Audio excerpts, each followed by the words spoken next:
que você continua a tocar para nós.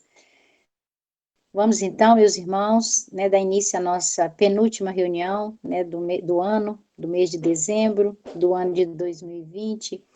É com muita alegria que a gente está aqui nesse momento. Hoje é uma data especial em que a gente comemora o nascimento de Jesus, que ele possa nascer todos os dias em nosso coração. Nós vamos dar início à nossa reunião com os palestrantes de hoje. Nós vamos receber a nossa irmã Cristina. A Cristina, ela é de Barra do Piraí e é trabalhadora do Centro Alvorecer. Nós te agradecemos, Cristina, por ter aceito o nosso pedido. A Cristina vai falar para nós do livro Fonte Viva, do capítulo 91, Problemas do Amor. E para falar do Evangelho segundo o Espiritismo, a nossa irmã Rita, ela vai falar do capítulo 18, itens 6 a 9, o tema Muitos os chamados, poucos os escolhidos. E o subtema, nem todos que dizem Senhor, Senhor, entrarão no reino dos céus. Sejam todos bem-vindos. Nós vamos fazer então a nossa prece para iniciar a nossa reunião.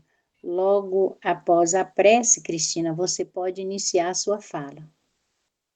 Então, meus irmãos, vamos fechar os nossos olhos físicos, para poder nós fazermos a nossa prece.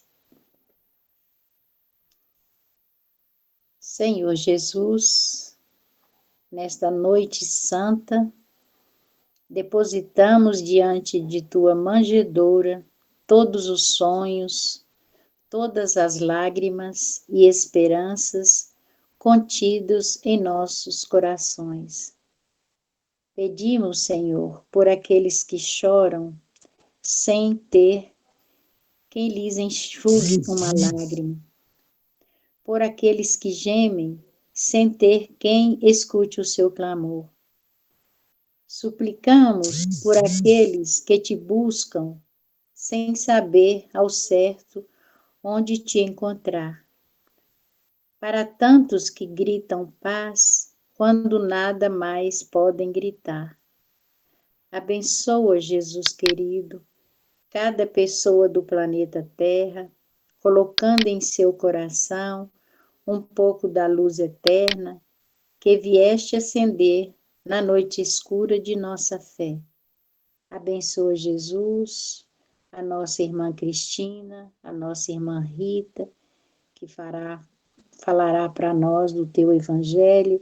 Abençoa, Jesus querido, todos nós aqui presentes, os nossos irmãos que não puderam estar aqui, aqueles, Jesus, que se encontram doentes do corpo e da alma, em todos os lugares, Senhor, onde houver a dor e o sofrimento, que a sua presença se faça. Obrigada, meu Jesus, e feliz aniversário. Se conosco, hoje, agora e sempre. Que assim seja.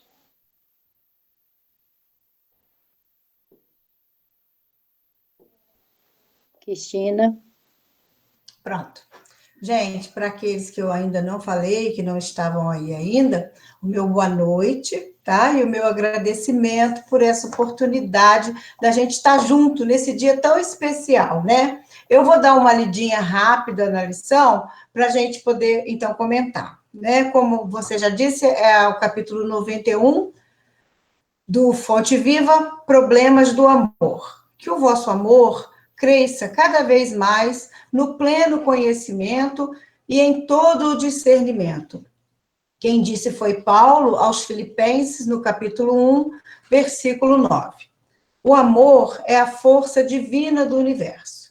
É imprescindível, porém, muita vigilância para que não a desviemos na justa aplicação. Quando um homem se devota de maneira absoluta aos seus cofres perecíveis, essa energia no coração dele denomina-se avareza. Quando se atormenta de modo exclusivo pela defesa do que possui, julgando-se o centro da vida, no lugar em que se encontra, essa força converte-se nele em egoísmo. Quando só vê motivos para louvar o que representa, o que sente e o que faz, com manifesto desrespeito pelos valores alheios, o sentimento que predomina em sua órbita chama-se inveja. Paulo, escrevendo à amorosa comunidade dos filipenses, formula indicação de elevado alcance. Assegura que o amor deve crescer cada vez mais no conhecimento e no discernimento, a fim de que o aprendiz possa aprovar as coisas que são excelentes. Instruamo-nos, pois, para conhecer, eduquemo-nos para discernir. Cultura intelectual e aprimoramento moral são imperativos da vida, possibilitando-nos a manifestação do amor no império da sublimação que nos aproxima de Deus.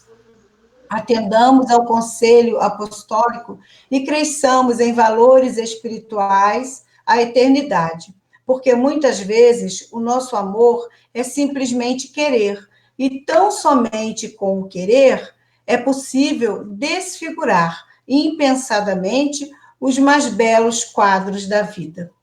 É uma lição muito bonita, e eu falei ainda com o Alberto que eu fiquei muito emocionada de eu falar de amor no dia 24 de dezembro.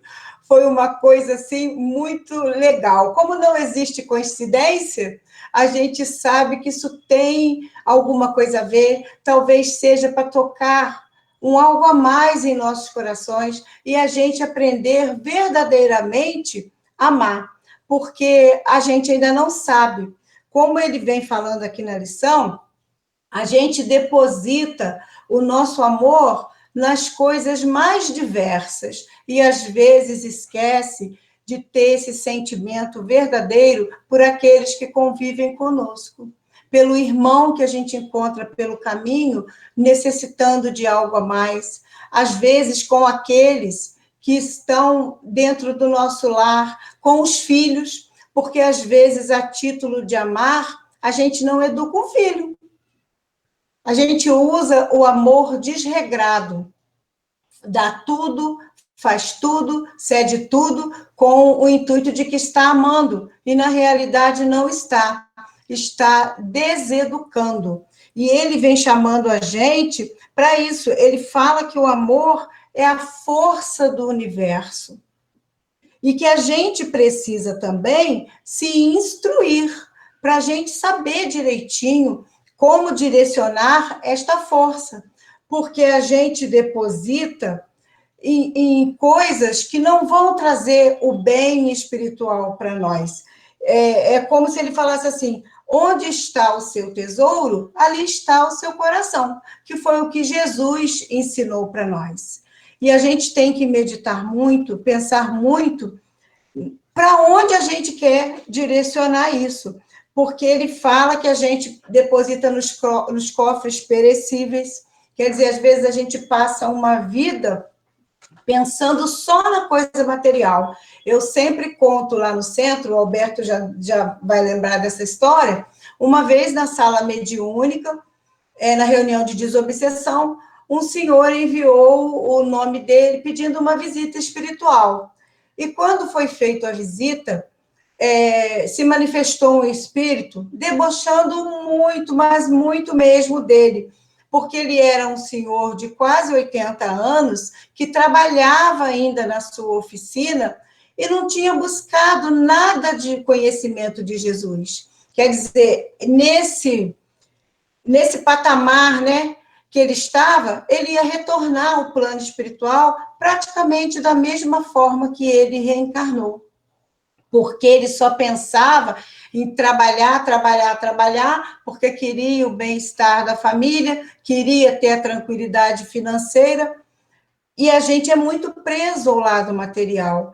Então, ele chama a gente para dar uma olhada nisso, porque senão a gente fica avarento. Ele fala que isso denomina-se avareza. Então, é uma coisa a se pensar.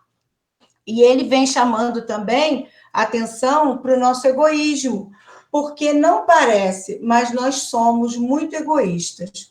Eu costumo falar que até o amor de mãe, que a gente reconhece aqui na Terra como o maior amor, os pais também, tá, gente? Não fiquem tristes comigo. Mas ainda é egoísta. Porque se tiver duas crianças numa situação difícil, será que a gente vai salvar primeiro da outra mãe? Ou a gente vai salvar o nosso primeiro? Né? É uma questão a se analisar, deixar crescer essa sementinha, essa centelha que a gente já traz quando a gente reencarna, corretamente, né? Deixar ela florir, deixar o nosso coração livre desses sentimentos menores, para que a gente possa sentir um dia esse amor que Jesus sentiu por todas as criaturas. Por todas as criaturas. E essa lição eu achei muito interessante, que eu lendo ela com os olhos de estudar, né, dando uma pesquisada, eu vi que essa lição ela já foi divulgada em outros lugares também. A primeira vez que essa lição foi divulgada foi em 1950, na revista Reformador. Quer dizer, eu que já tenho 60, não era nem nascida ainda, já estava nos falando sobre isso. Depois, em 1956, no Fonte Viva, e em 1982, ela apareceu no SEGME. Olha o quanto a espiritualidade superior luta com a gente para que a gente aprenda a amar. Olha quanto tempo, né? Porque veio Jesus, a gente não aprendeu, a doutrina espírita está aí, a gente está aprendendo mais ou menos, ama, mas não ama, né?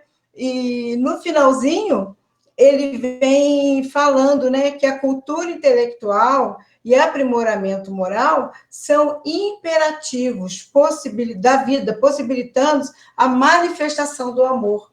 Quer dizer, são aquelas duas asas que a gente sempre fala, né? Não adianta eu só estudar as coisas materiais, nem só espiritual, eu tenho que caminhar junto para que eu possa verdadeiramente crescer. Ele fala também para a gente atender esse conselho, crescendo em valores espirituais para a eternidade. É isso que a gente tem que pensar, que a nossa vida não começa lá no berço e não termina lá no túmulo, que tudo que a gente aprender de bom, o amor que a gente depositar no outro, o perdão que a gente der, a mão que a gente estender, tudo isso são bens para nós mesmos, que a gente vai desencarnar e vai levar na nossa malinha. A gente tem que ver o que eu estou fazendo de bom para colocar na minha malinha espiritual. Né? A gente tem que pensar nisso tudo, porque a gente fica mais encorajado, porque se a gente sabe da reencarnação, sabe que não começa no berço, não termina no túmulo, mas vive como se não soubéssemos, perde o valor, né? Então, que a gente comece a pensar mais nisso. Tudo que eu estou fazendo não é para o outro. O que eu estou amando, o que eu estou perdoando, não é para o outro. É para mim mesma. É para mim mesma. E eu vou carregar isso para a vida inteira espiritual. Eu não vou perder nada. Agora, as coisas materiais, a gente vai largar para trás, né? Então, ele vem falando é isso, que somente o querer é possível desfigurar impensadamente os mais belos quadros da vida. Então, gente, está chegando no finalzinho e eu termino convidando a vocês para aprender a amar verdadeiramente, porque eu também estou falando para mim, eu sou a primeira que estou ouvindo, eu estou na batalha também, cheia de defeitos, cheia de dificuldade, para a gente começar no nosso lar, né? Porque aqueles que estão ali são os primeiros que a gente tem que aprender a conviver, para dali a gente estender isso para os outros, e para a gente exemplificar também para os nossos entes queridos, para os nossos filhos, para que eles possam ver porque só o exemplo é que consegue mesmo edificar no coração o ensinamento que a gente precisa passar. E alguém disse, eu não sei se foi Francisco de Assis, não lembro bem, que a gente deve ter uma conduta amorosa, que a gente deve caminhar direitinho, porque talvez sejamos nós o único evangelho que o outro está vendo. Então, gente, eu termino deixando essa mensagem e agradecendo a Eliette, que me convidou, e agradecendo a todos vocês a paciência de estar aqui com a gente, me ouvindo, tá? Um grande abraço, um Natal de muita luz, de muita paz, apesar do momento difícil, não percamos as nossas esperanças, porque a gente sabe que sairemos muito melhores do que adentramos nessa luta que a gente está, tá bom? Ó, grande beijo para todo mundo. Fiquem com Jesus. Foi muito bom, tá? Eu vou sair, gente, porque agora eu vou participar do nosso estudo, que o Inácio não está aqui, eu que vou ter que começar. Tá bom? Cristina, muito obrigada, querida. Te agradeço de todo o meu coração. Feliz Natal para você, para sua família. Muito obrigada. Muito obrigada mesmo. Vai com Deus, bom estudo, bom. Continua o seu trabalho maravilhoso aí. Obrigada. Muito obrigada mesmo. Para sair, clica no telefoninho, né? Não é isso? Isso, fecha o seu telefone aí. Então tá bom, fiquem com Jesus. Que assim seja. Feliz Natal para vocês. Rita, você já está aí, não é, Rita? Boa noite, Boa Rita. noite, estou sim. Minha querida, eu vou apresentar a Rita para todos vocês. A Rita é de Patrocínio, no Triângulo Mineiro, e a Rita é trabalhadora da Casa do Caminho. Rita, muito obrigada e seja bem-vinda entre nós.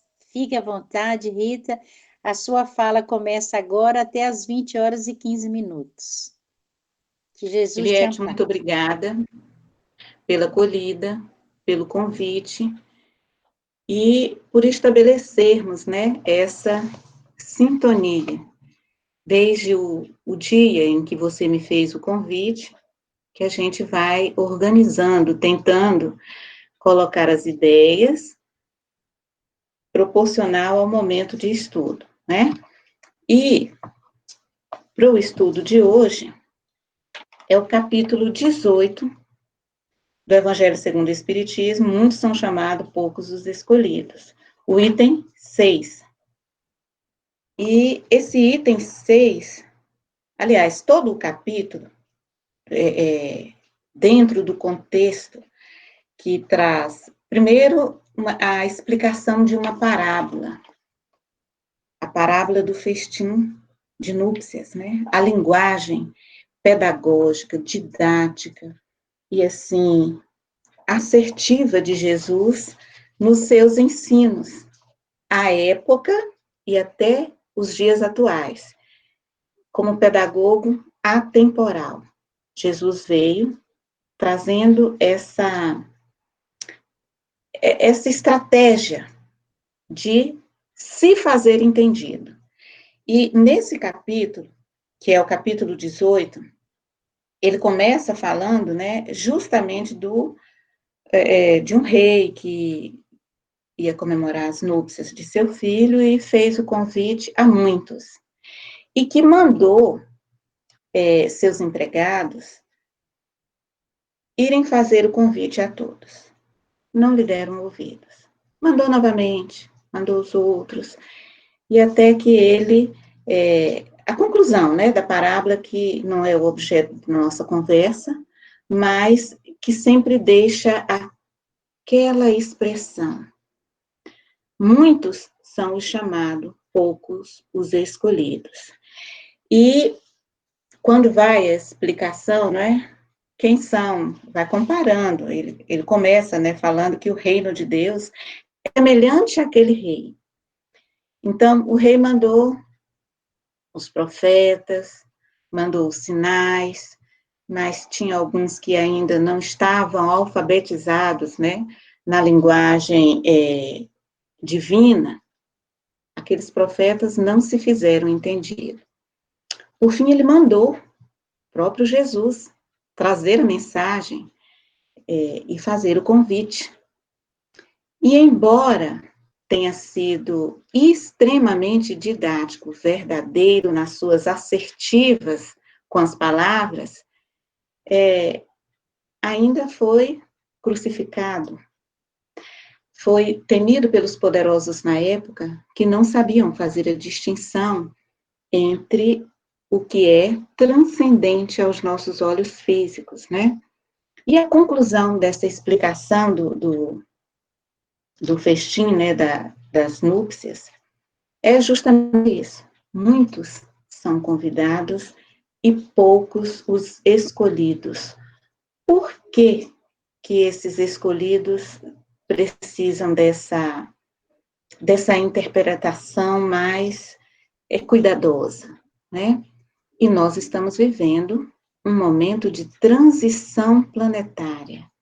É como se fosse o ápice daquelas mensagens do Apocalipse, onde as pessoas que estão no poder, as pessoas que também têm não é só o poder de mando, mas o poder no processo de escolha, com a acessibilidade, com as tecnologias hoje, estão fazendo, em muitas situações, o mau uso. Muitos são chamados e poucos os escolhidos. Começa esse capítulo fazendo a gente se colocar num posicionamento mais amadurecido, né? Dentro desse convite, aonde é que eu me encontro?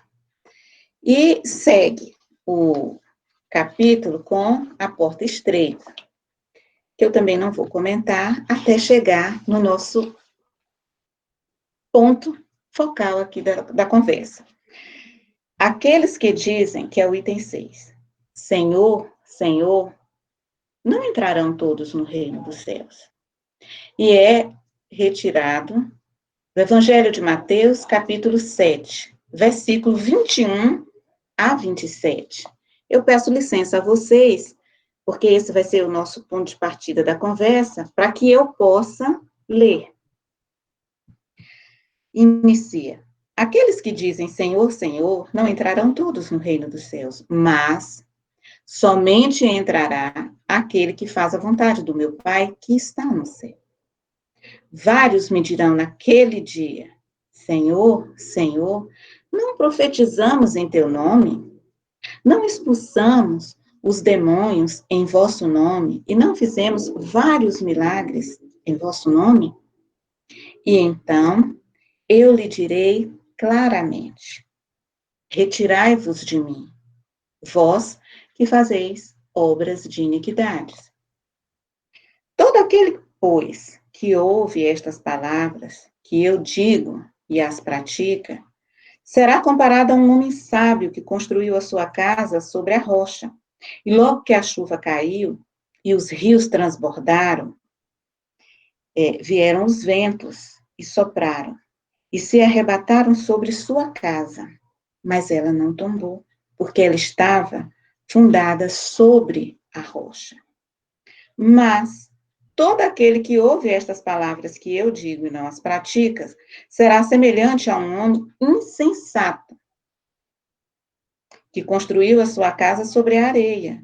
E logo que a chuva caiu, que os rios transbordaram, que os ventos sopraram, se arrebataram sobre esta casa, e ela ruiu, e a ruína foi grande. Aquele, pois, que violar um dos meus menores mandamentos e que ensinar aos homens a violá-las, será considerado no reino do céu como o último, mas aqueles que os executar e ensinar será grande no reino dos céus. Esse último parágrafo foi de Mateus capítulo 5, versículo 19. E este aqui é o ponto inicial da nossa conversa. Quando Jesus faz, inicialmente, a alegoria na forma de explicar por que muitos são chamados, poucos são os escolhidos, ele aqui vem fazer também uma observação que vai para nós, espíritas, em tempos de pandemia, em tempos de crise política, crise moral. Tudo isso que nós estamos vivenciando é um convite, que agora eu faço junto com vocês esse processo de ligarmos esses pontos atemporais, porque Jesus, há 2020 anos atrás, pronunciou essas palavras. Quem ouviu à época, e tinha ouvido para ouvir, ou melhor, né, conseguia fazer o processo de assimilação desse entendimento, dava o procedimento para fazer aqui toda essa analogia, né? O homem sensato, que é aquele que constrói a sua casa sobre a rocha, é aquele que compreende os ensinos de Jesus e se esforça para colocar em prática. Esse fundamento, que é a rocha, são os ensinos. Então, quando a gente consegue se posicionar diante de tudo isso que a gente está vivendo e pensar como Jesus agiria em tempos de fake news, como Jesus, porque ele é o nosso guia e modelo, como ele agiria em tempos, digamos assim, de tudo pode. Você não precisa mais ter medo de crítica, é possível fazer o que você quiser. E nesse contexto, como eu posso me posicionar para ter certeza se minha casa está sendo construída em uma rocha ou sobre a areia? Se eu estou tomando a posição do sensato ou do insensato? Se eu poderei dizer, Senhor, Senhor, e entrar no reino dos céus. Porque nem todo aquele que usa essas expressões, né, que se dirige a Jesus com tanta proximidade, né, terá esse acesso. E a nossa irmã, que estava aqui conduzindo, né, o estudo antes de mim, eu ouvi ela falando assim: nós já existimos, né, antes do berço, essa questão de ter a consciência espírita de que não estamos aqui a passeio, de que há um propósito maior sobre tudo o que nós já aprendemos antes do dia 24 de dezembro de 2020, e esse convite diante de um mundo que parece, é uma expressão que eu uso, tá? Está em convulsão, numa crise convulsiva, que ao passo em que nós temos tanta tecnologia, nós estamos diante de um momento onde avança a pobreza, a miséria. Nós estamos vendo situações de religiosos que, em nome de Jesus, repete a cena da Inquisição. Condena um pela sua cor, condena outro pela sua opção sexual, mas está aqui ainda se posicionando como mensageiro de Deus. E opera milagres, e conduz multidões ao seu templo religioso, e consegue entrar na mente desses fiéis, sempre trazendo o nome de Jesus adiante de seus pronunciamentos. E aí é que entra aquela questão, né? Nós sabemos que nós estamos rodeados por uma multidão de testemunhas invisíveis aos nossos olhos, como a irmã Cristina anteriormente já havia feito, pontuado essas questões. Nós já sabemos, né, que pela pergunta no livro dos Espíritos, né, como é que os espíritos interagem com a gente, eles interagem de uma forma tão corriqueira que, por vezes, são até eles que nos dirigem. Mas a recomendação de Jesus era: orai e vigiai, para não cair em tentação. A tentação que nós estamos hoje vivendo, diante do texto do Evangelho, é a tecnologia avançadíssima, é os recursos, são as questões, assim, das mais diversas possíveis que a gente tem recurso para resolver. Uma mulher não precisa suportar desmando do marido, não precisa mesmo, né? É preciso que haja o respeito mútuo. Mas toda essa situação, há um tempo atrás, ela vivia subjugada, sofrendo, mas não separava. Hoje não se suporta mais maus tratos, e às vezes algumas até têm um comportamento mais agressivo, né? Nós estamos vendo o aumento do feminicídio, que é uma coisa absurda, mas até essa expressão, feminicídio, ela não era comum. Nós estamos vendo um aumento tremendo da depressão, porque as pessoas que estão diante da necessidade do isolamento, entre aspas, né, não estão suportando aqueles próximo, mais próximo. E é justamente nesse momento que eu preciso dar o testemunho e que vão aparecer todos os pontos que referencia se a minha casa, ou seja, se os meus princípios, se as escolhas que fiz, elas são sólidas ou não. A crise que nós estamos vivendo, política, econômica, os avanços tecnológicos, a rapidez como as informações circulam e como eu reajo a elas. Eu posso ter estudado o Evangelho, o Livro dos Espíritos, a Gênese, como eu coloco em prática diante do quadro em que eu me encontro? Diante desse cenário, num contexto totalmente adverso. Como fazer com que as minhas atitudes façam de mim uma pessoa sensata, que usa a reflexão, faz a sua trajetória, né, segue naquele percurso, sem estagnar e evoluindo. Por quê? Jesus, que nos conhece, para além do que eu quero mostrar, porque ele conhece quem eu fui e quais são os pontos que eu preciso melhorar.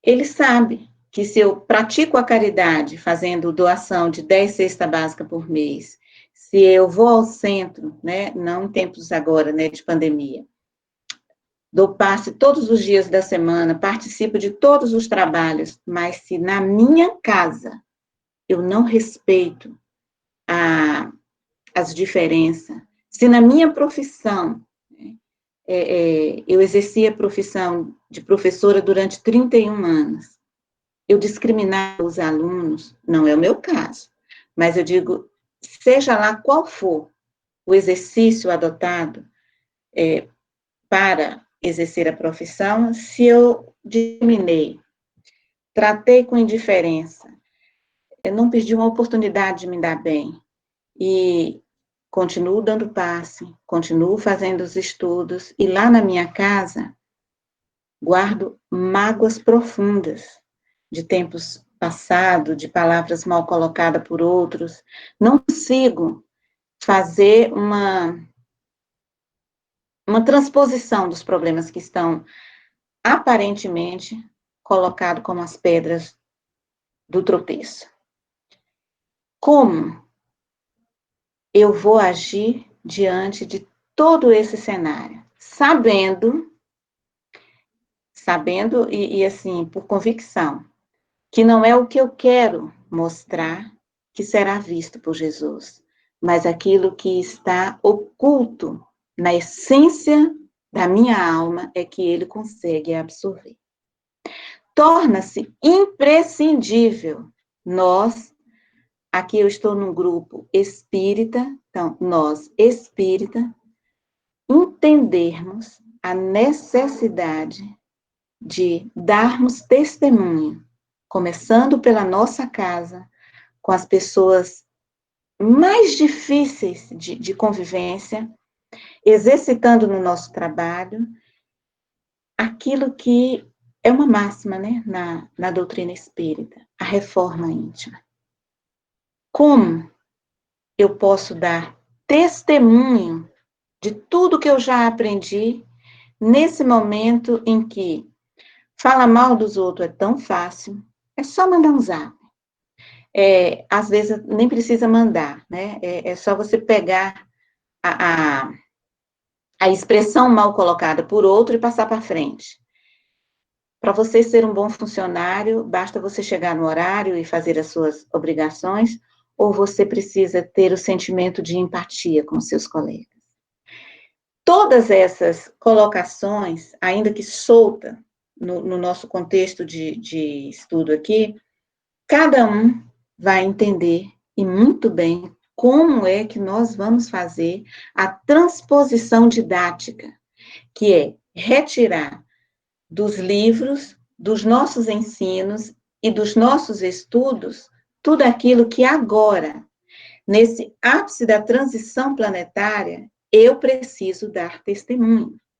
Já foi dito, Jesus, ele vê para além do que eu quero mostrar.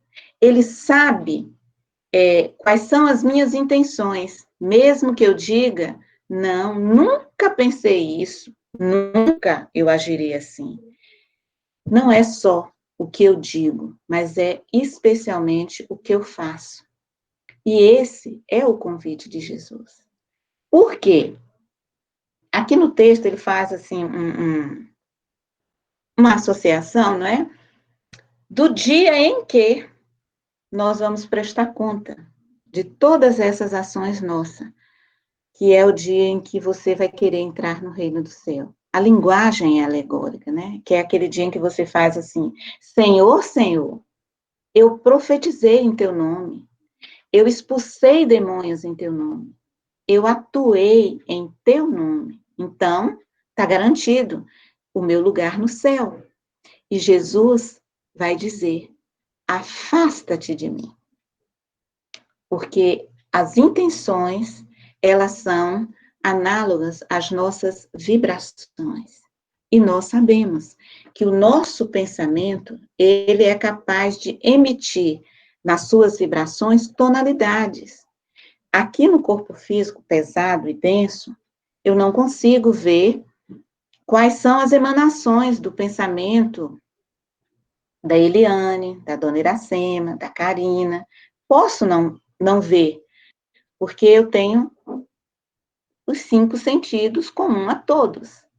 Mas, fora do corpo, não funciona assim. Aquilo que eu penso, a sintonia em que eu estabeleço da natureza organizacional do meu pensamento, emite tons. Ressentimento, mágoa, ódio, aquele tom vibrante de vermelho, né? Que pode ser captado por qualquer entidade no plano espiritual que consiga identificar em mim um alvo fácil para ele se aproximar e me ajudar a ficar com mais mágoa ainda, para ter argumentos para justificar as minhas razões com mais propriedade. E isso eu não percebo, mas a espiritualidade, sim. E como o texto traz, né, esse diálogo de... Vai chegar, né, o dia em que eu vou me dirigir e falar, mas como eu não posso entrar se tudo isso eu fiz? Nós que somos espíritas, sabemos o que é que essas palavras significam. Não é o que eu faço, mas é o que eu exalo, que conta. Eu estou exalando a amorosidade, porque tudo isso, ele vai de encontro à lei do amor e da caridade, da do discernimento, para que a gente tenha práticas com assertividade, amorosidade, mas que nós possamos nos colocar fora das aparências, na essência. E esse é o convite da reflexão da noite. Muitos são os chamados, poucos os escolhidos. E nós sabemos de uma história, se eu não estiver enganada, é do livro Voltei, do irmão Jacó, aonde conta a história de um palestrante espírita, né, que ele fazia palestras excepcionais. E tinha um senhorzinho que às vezes até parecia cochilar, mas que tinha por ele uma grande afeição e aprendia tudo. E esse senhorzinho desencarnou e o palestrante também. E a luz do palestrante era opaca, fosca, não conseguia radiar a luz.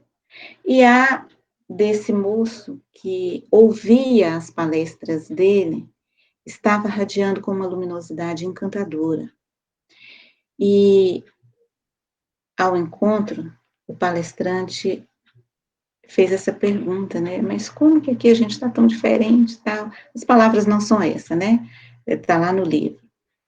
Mas, em resumo, a resposta que ele deu é: tudo que você falar nas suas palestras, eu fazia. E eu tenho uma admiração enorme pelos estudos que você me proporcionou. E isso foi ótimo para mim. E o palestrante, embora tendo o conhecimento, não as colocava em prática.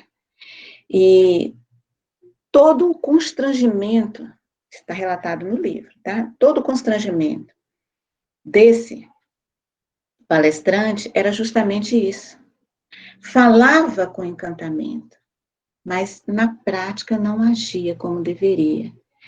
E o maior juiz, que é a nossa consciência, vai cobrar de nós, no momento em que estivermos diante de todas essas expressões que vão colocar a gente à prova, né? Quando vierem as ventanias, quando os rios transbordarem, e quando, de fato, nós fizermos a testagem, se a nossa casa foi construída sobre uma fundamentação sólida, rocha, ou sobre as ilusões desse mundo, a areia. A doutrina espírita tem nos trazido inúmeras possibilidades de aprendizado, que é uma ferramenta útil, mas o que a gente faz depois que você tem conhecimento de todas essas informações, corre por nossa conta. E corre por nossa conta no convívio, no trabalho, nas relações cotidianas e no que eu diria, na nossa rotina da espiritualidade, da nossa relação com a espiritualidade. Poxa, eu já sei que o pensamento emite vibrações, que o fluido cósmico universal, ele tem a capacidade de fazer fluir meu pensamento e alcançar todos aqueles que estão acessíveis, né? Tanto para as coisas boas quanto para as coisas ruins. E que depende da minha vibração, as minhas companhias.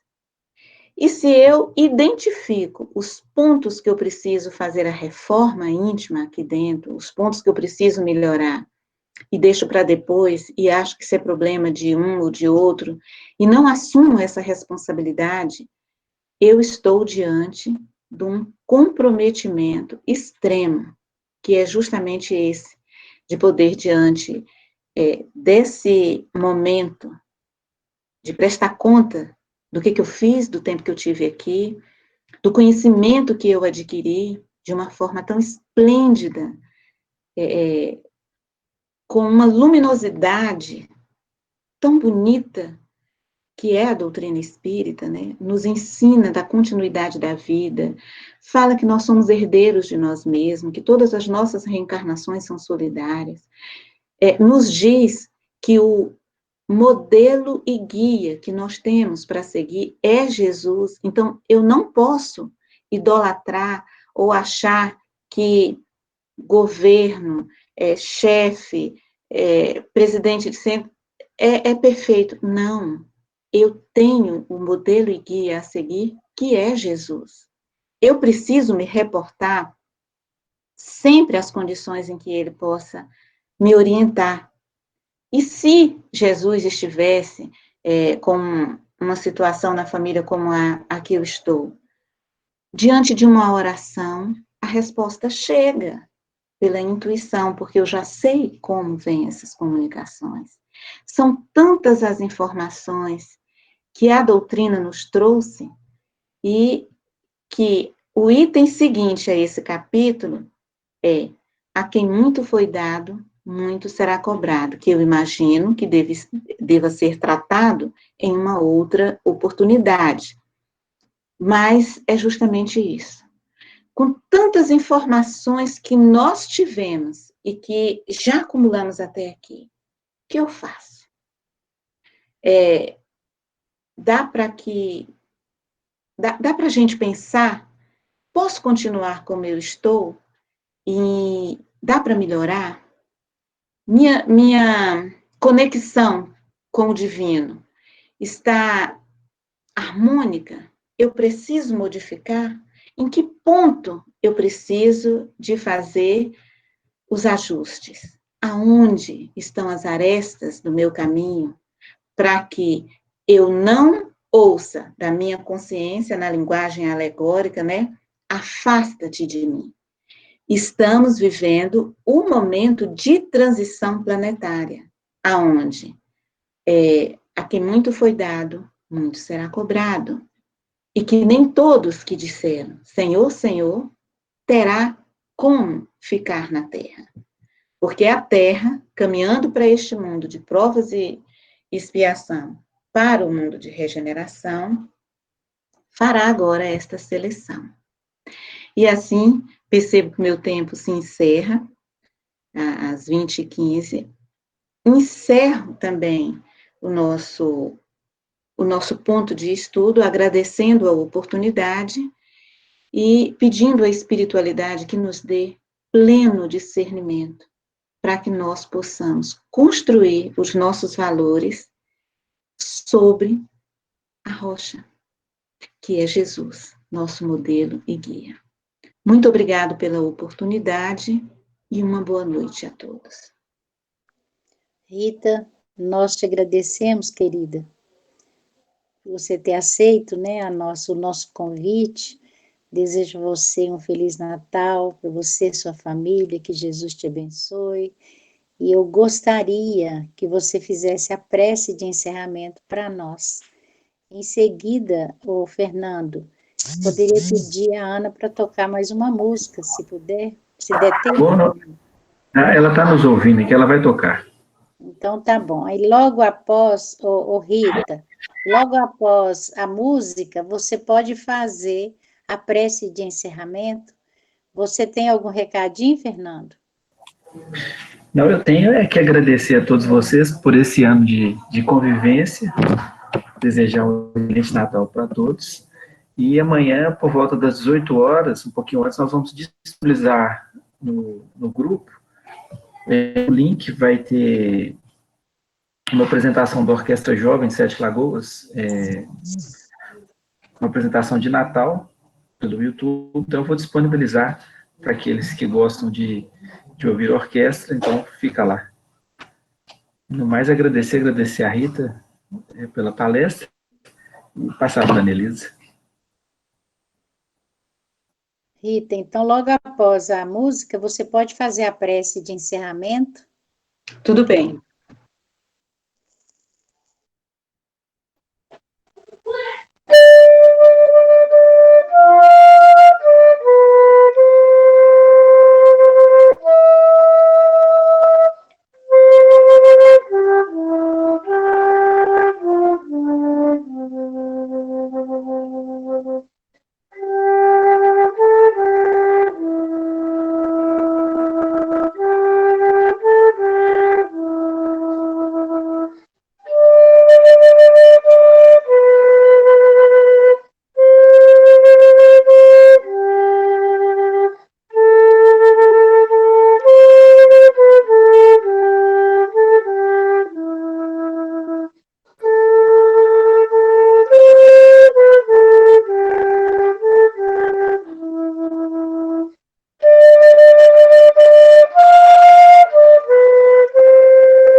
Pode ficar à vontade, Rita, para fazer a prece de encerramento.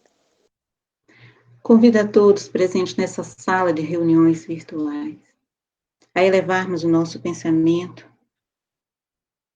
aos nossos mentores, ao nosso amado Mestre Jesus, com o coração vibrando de gratidão por chegarmos até aqui. Pedimos, ó Pai, em nome de Jesus, que o Senhor permita aos teus mensageiros de luz trazer-nos a cada um de nós, vinculado a este pensamento de amor, de gratidão, principalmente, Senhor, de gratidão pelo que nós aprendemos, pelas oportunidades de testemunharmos esses aprendizados. E te agradecemos, Senhor, imensamente pelas companhias espirituais de luz que estão a nos auxiliar nessa travessia no corpo físico. Sê conosco, Senhor, agora e sempre. Abençoa a todos os lares deste nosso país. Estende, ó Pai, as tuas mãos, radiando a luz da energia do amor divino, da divina sabedoria e do divino poder sobre toda essa nossa humanidade. Tenha misericórdia, Senhor, e que hoje, à noite de Natal, nós possamos, com o coração inundado de gratidão e de amor, te dizer obrigada por ter nos dado Jesus como modelo, como guia. E assim, pedimos, Senhor, toma-nos a mão, guia-nos, ó Senhor, pelos caminhos da justiça, pelos caminhos, Senhor, assertivamente da evolução espiritual. Faça, Senhor, de cada um de nós aqui presente um instrumento teu na construção de um mundo melhor. Que Jesus nos abençoe, que a espiritualidade esteja em nossos lares e que tenhamos todos um bom Natal. Que assim seja. Que assim seja. Boa noite a todos, um Feliz Natal, que Jesus seja a nossa companhia. Muito obrigada, Rita. Um beijo a todos e um Feliz Natal. Eu é quem Boa agradeço. noite. Obrigada. Feliz Natal, gente. Feliz Natal. Boa noite, Feliz Natal.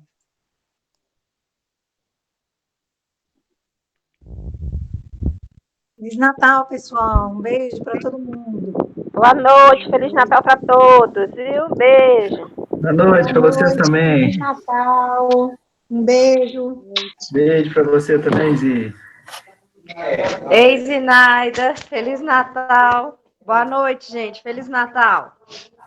Boa noite, gente. Com Deus. Boa noite, gente. Feliz Natal para todos. Beijo.